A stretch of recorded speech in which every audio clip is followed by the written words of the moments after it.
Chandrababu Naidu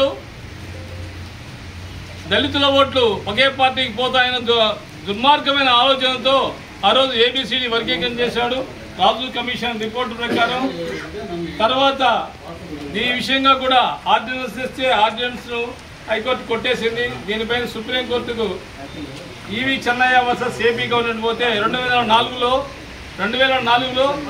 supreme court 5 మంది జడ్జీలు స్పష్టమైన తీర్పు ఇచ్చారు. వర్గీకరణ చేయడానికి రాష్ట్రాలకు అధికారం లేదు. 341 ఆర్టికల్ ప్రకారం వర్గీకరణ చేసే అధికారం లేదు. అది పార్లమెంటుకి మాత్రం ఉంది. అది కూడా ఎట్లా ఉంటుందంటే అన్ని రాష్ట్రాలు మొత్తంగా కూడా యునానిమస్గా తీర్మానం చేయాలి. తర్వాత 1/3 మెజారిటీ పార్లమెంట్ వచ్చినప్పుడు 341 ఆర్టికల్ మార్చడానికి వీలుందని చెప్పేసి రాజ్యాంగం చెప్తాను. దీన్నంతా పక్కన పెట్టేసి మరి చేసిన దానికి ఆ రోజు 2004లో 5 మంది జడ్జీలు తీర్పు ఇచ్చారు వర్గీకరించాలని.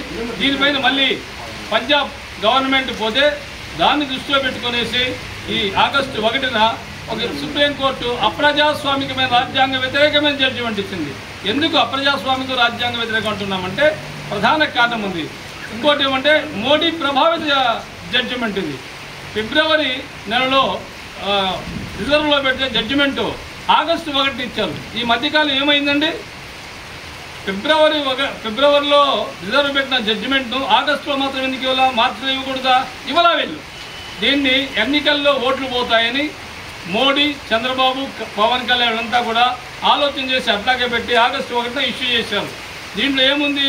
వర్గీకరణ రాష్ట్రాలు చేసుకోవచ్చు అనే ఉంది. అంటే రాజ్యాంగాన్ని వ్యతిరేకించే కదా 341 ఆర్టికల్, 14, 16 ఆర్టికల్ వ్యతిరేకించే కదా. అందుకని దీన్ని మేము వ్యతిరేకిస్తున్నాం. మోడీ హైదరాబాద్ చెప్పాడు, నేను నీకు రిజర్వేషన్ చేస్తే ఏబిసిడి వర్గీకరణ చేస్తానని. ఆ రోజు చెప్పాడు. ఈరోజు కుట్రబన్ని మొత్తంగా కూడా వర్గీకరణ చేయడానికి ప్రధాన కారణమైన మోడీ. అందుకనే మోడీ విధానాలను, ఇటు చంద్రబాబు విధానాలను, పవన్ కళ్యాణ్ విధానాలను మేము వ్యతిరేకిస్తున్నాం. ఎందుకంటే మాలలను తుంగలో తొక్కి మా జీవన విధానాన్ని నాశనం చేసే పరిస్థితి వస్తూ ఉంది. వాళ్ళు చెప్తున్నారు మాదికి లేక హక్కులు మొత్తం మాలతో వచ్చేస్తారు. ఎక్కడండి మీకేమో హక్కున్నా? ఇవాళ అన్నిట్లోనే మీరు ముందున్నారే. జడ్జెస్ కానీ, లేకపోతే లాయర్స్ కానీ, లేకపోతే ఉద్యోగాల్లో కానీ, చదువులో కానీ మీరు బడికి పోతా ఉంటే మేము మాలని అడ్డుపడ్డారా? ఏమిలా. ఇవాళ కాస్ట్ హిందూస్ అనారోగ్య పరిస్థితి ఇక్కడ ఉంది. దానికి వ్యతిరేకంగా మీరు ఉద్యమించారు, మేము కూడా ఉద్యమించాము వర్గీకరణ వద్దనేసి. మరి ఈ పరిస్థితుల్లో రాజ్యాంగ వ్యతిరేకమైన నిర్ణయం తీసుకుని దాన్ని మేము వ్యతిరేకిస్తున్నాం. ఆల్రెడీ ఇప్పటికే కేంద్రంలో అన్ని రాష్ట్రాల్లో వ్యతిరేకిస్తున్నాయి. ఉత్తర భారతదేశంలో చిరాగ్ పాశ్వాను, రామ్దాస్ అత్వాలా దీనిపైన ప్రత్యేకంగా దృష్టి పెట్టారు. మేము కూడా మాలమహాన్ తరఫున 9 మంది ఉన్నటువంటి జడ్జెస్ కోర్టుకు రివ్యూ పిటిషన్ వేయడానికి సిద్ధపడ్డాము.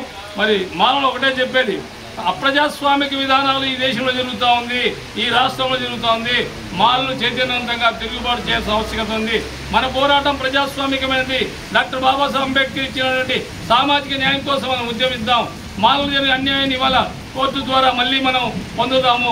ప్రజలను చైతన్యం చేయండి.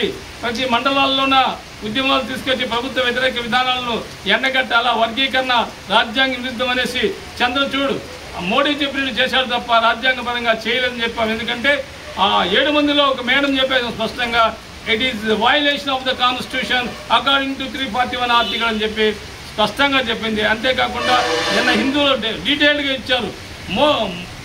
అమిత్ షా చెప్తాడు, బీజేపీ లీడర్ తెలంగాణ బీజేపీ మీరు ఆధారపడద్దండి, మన ఆఫీస్ నుంచి అన్ని డాక్యుమెంట్లు పోయాయి, తర్వాతే మళ్ళీ జడ్జిమెంట్ వచ్చిందంటే ఇక్కడ ఎవరు కుట్ర చేస్తున్నారు? దళితులను 2గా చీల్చడానికి కుట్ర జరుగుతుంది. దాన్ని వ్యతిరేకిద్దాం.